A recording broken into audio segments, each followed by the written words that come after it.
ดีและสวัสดีเนาะพ่อแม่พี่น้อง FC ทุกท่านเมื่อนี้ก็อะไรเข้าป่าเมื่อนี้ก็ออกเบิ่งทางเนาะพี่น้อง FC ที่เฮาแปลงมื้อนั้นน่ะแต่ว่าตอนแปลงนั้นก็บ่ได้ถ่ายเนาะแต่ว่ามื้อนี้ก็ออกมาเบิ่งทางที่เฮาแปลงว่าสีออกพัดเข้าเนาะสุดท้ายแล้วพ้นก็ตกเลยบ่ได้ไปฟาดเข้าเนาะอันนี้ก็ฝนตก2-3 มื้อแล้วพี่น้องเอ้ยโอ้ไปเบิ่งสภาพทางก่อนเนาะทุกคนไปทุกคนเลยเป็นทางที่เฮาแปลงมื้อนั้นเนาะแปลงไปพุ่นทุกคนจนฮอดทงหน้าพุ่นนะเบิ่งนี่ทางที่เฮาแปลงทุกคนโอ้แปลงเสียแฮงซื่อๆมื้อนั้นเนาะมื้อนี้เขาเจ้าไปอีกเนี่ยไปจักเขาเจ้าถือหยังเนาะเพิ่นเขาเจ้าไป2-3 เที่ยวเฮ็ดให้เป็นคุมคือเก่าเพราะว่าฝนตกแปลงทางว่าไปพาดเข้าเนาะพี่น้องเอ้ยพี่น้อง FC ทุกคนไปพาดเข้าเนาะอันนี้ก็เป็นคุมคือเก่าบัดนี้ป้าโถได้แป้งแล้วแต่ว่านี่เบิ่งนี่ฮะมือที่เฮาเฮ็ดนี่มื้อนั้น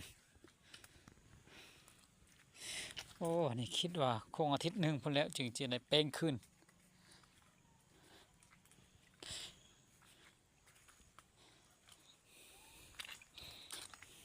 นี่สุดเลยแท้จริงเฮาก็ใส่พดใส่หยังทม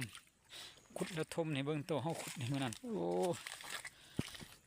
แต่ว่าแต่แปลงทางนั้นบ่ได้ไปเลยเจ้าของเขาได้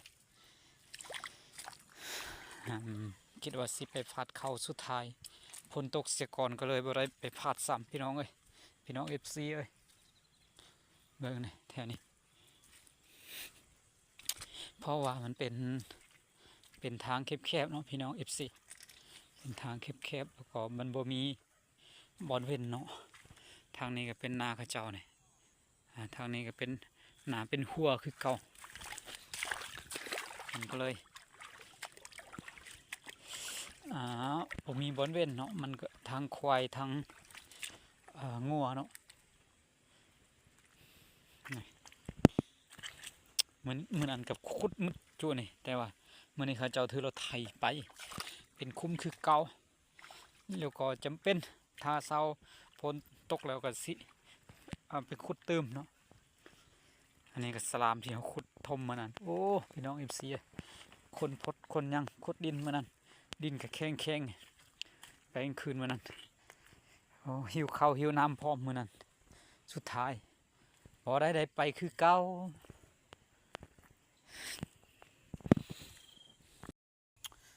ถูกพี่น้องเป็นห้องและเป็นคุ้มคือเก่าเบิ่ง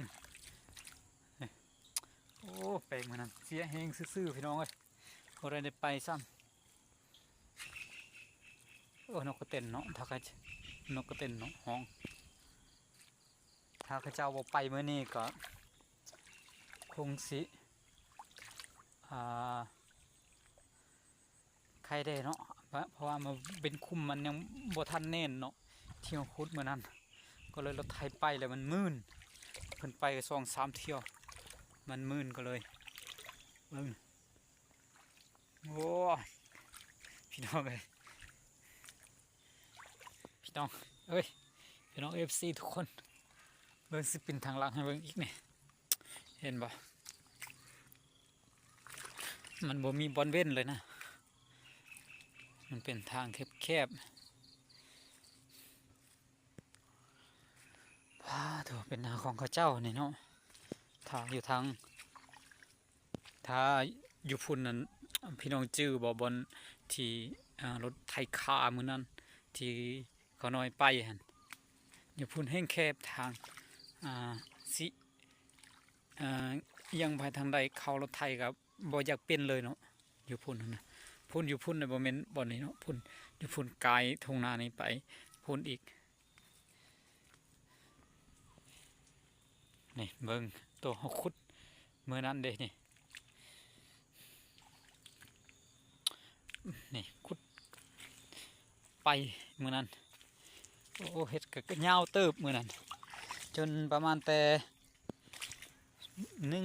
ประมาณ1 โมงนั่นแหละเฮ็ดมื้อนั้นจนฮอดค่ำเลยพี่น้องเอ้ยมื้อนั้นจนมืดฮอดเฮือนจึงแล้วแปลงทางแต่สุดท้ายคือเก่าพี่น้องเอ้ยเฮ็ดทางมื้อนั้นจนมืดเนาะพี่น้องทุกคนแต่ว่าสุดท้ายแล้วอ่ามาฮอดมื้อนี้ก็ทางคือเก่าทุกคนเพิ่งไปบ่ได้คือเก่าโอ้ทางออกหน้าเนาะพี่น้อง